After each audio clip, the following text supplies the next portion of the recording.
पहला प्रश्न है, यदि A अनुपात B बराबर 3:5 और B अनुपात C बराबर है 2:3 यानी 2/3, तो A अनुपात B अनुपात C बराबर कितना होगा।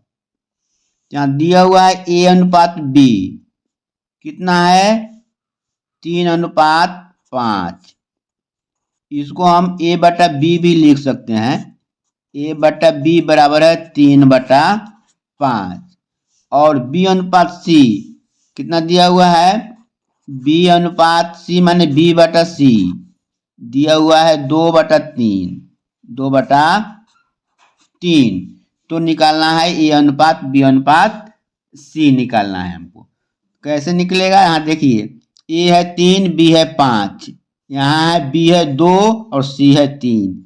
यहाँ पर भी अगर B 5 रहता तो हम लिख देते 3:5 अनुपात, लेकिन यहाँ पर 5 है, यहाँ पर 2 है, इसको बराबर कर देंगे। बराबर नहीं है, बराबर करने के लिए 5 में और 2 से गुना कर देंगे तो 10 हो जाएगा। तो यहाँ पर भी 10 हो जाएगा, यहाँ पर भी 5 से गुना कर देंगे तो 10 हो जाएगा। तो इसको हम क्या लिखेंगे, यहाँ पर 10 करने के लिए 2 से गुना करेंगे, इस 2 से तो 10 हो गया। अब यहाँ पर 3 है तो इसमें 2 से किए हैं तो ऊपर में भी 2 से गुना करेंगे तो यह 6 हो जाएगा, 6/10। 3/5 को हम 6/10 लिख सकते हैं, दोनों सेम चीज़ है। और B/C को क्या लिखेंगे, यहाँ पर भी 10 लाएंगे, B को 10 लाना है, यहाँ B को हम 10 लाए हैं। B को 10 लाने के लिए इसमें 5 से गुना करेंगे, तो 5 से गुना करेंगे तो यह 10 हो जाएगा। ऊपर 5 से गुना किए तो नीचे भी 5 से गुना करेंगे तो 15 हो जाएगा, दोनों सेम चीज हो गया। अब देखिए हो गया, A 6 हो गया, B 10 हो गया, यहाँ पर भी B 10 हो गया और यहाँ पर C नीचे 15 हो गया।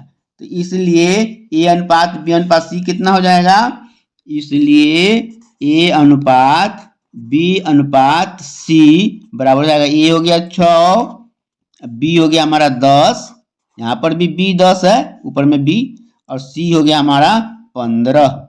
यह हमारा आंसर हो गया, A अनुपात B अनुपात C। इस तरह निकाल लेते हैं हम लोग। ऐसा प्रश्न एग्जाम में अक्सर पूछता ही है। चलिए इसी प्रकार का दूसरा हम प्रश्न देखते हैं तो यह और क्लियर हो जाएगा। दूसरा प्रश्न है, यदि A बराबर 1/3B और B बराबर है 1/2C तो A अनुपात B अनुपात C का मान कितना होगा। तो यहाँ दिया हुआ है A बराबर 1/3B, 1/3B।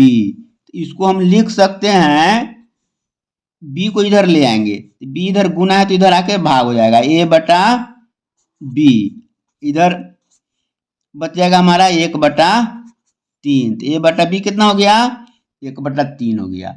और यहाँ देखिए B बराबर है 1/2C, B बराबर है 1/2C, तो C को इधर ले आएंगे तो B/C, B/C कितना हो जाएगा 1/2। अब आ गया, सीधा हो गया। अब देखिए A 1 है, B 3 है, यहाँ पर B 1 है, C 2 है, यहाँ पर इसको बराबर कर लेंगे B को तो हमारा अनुपात निकल जाएगा। यहाँ 3 है तो यहाँ पर भी 3 लाएंगे, 3 लाने के लिए 3 से गुना कर देंगे तो आसान है, 3 हो जाएगा। तो इसको हम लिख देंगे 1/3 है तो है ही, इसको 3 लाने के लिए 3 से गुना करेंगे तो ये हो जाएगा 3, इसमें भी 3 से गुना कर देना पड़ेगा तो 6, 3/6 कटेगा तो फिर 1/2 हो जाएगा, यह सेम चीज है। ये हो गया 3/6, समझे कि नहीं। देखिए यहाँ पर A/B है 1/3 दिया हुआ है और B/C है 1/2, यहाँ पर B 3 है और यहाँ पर B 1 है, इसको भी 3 लाना पड़ेगा। तो 3 लाने के लिए इसमें 3 से गुना कर देंगे तो 3 हो गया, इसमें किए 3 से तो इसमें भी गुना करना पड़ेगा तो 3 गुना 6 हो गया। तो ये हो गया, A हो गया हमारा 1, B हो गया 3, यहाँ पर भी B 3 हो गया, C 6 हो गया। इसलिए A अनुपात B अनुपात C कितना हो जाएगा हमारा, बराबर हो जाएगा A हो गया 1, B हो गया 3, यहाँ पर भी B 3 है, ऊपर में C हो गया 6। यह हमारा आंसर हो गया। चलिए अगला प्रश्न इसी प्रकार का है, एक और देख लेते हैं और स्पष्ट हो जाएगा। चलिए देख लेते हैं। अगला प्रश्न है यह, यदि a अनुपात b बराबर 2:5 और b अनुपात c बराबर है 3:4, तो a अनुपात b अनुपात c बराबर कितना होगा?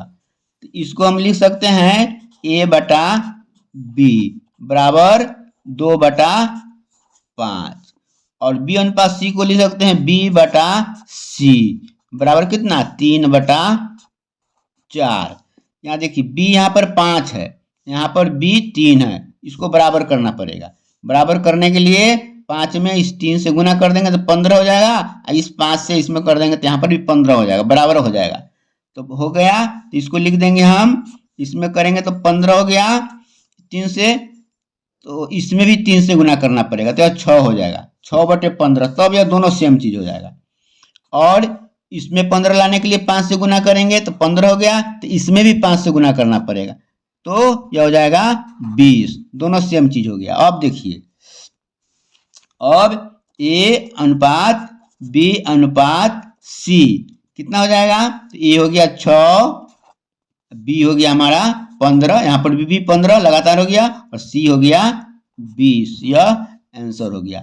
इस प्रकार के सवाल को हम इस तरह हल कर सकते हैं और करते हैं, और ऐसा सवाल एग्जाम में हमेशा पूछता है, इसलिए इस तरह के सवालों को और प्रश्नों को हम लोग इसका प्रैक्टिस कर लेंगे बनाकर, बहुत आसान है।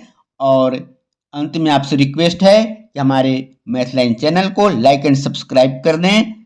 धन्यवाद।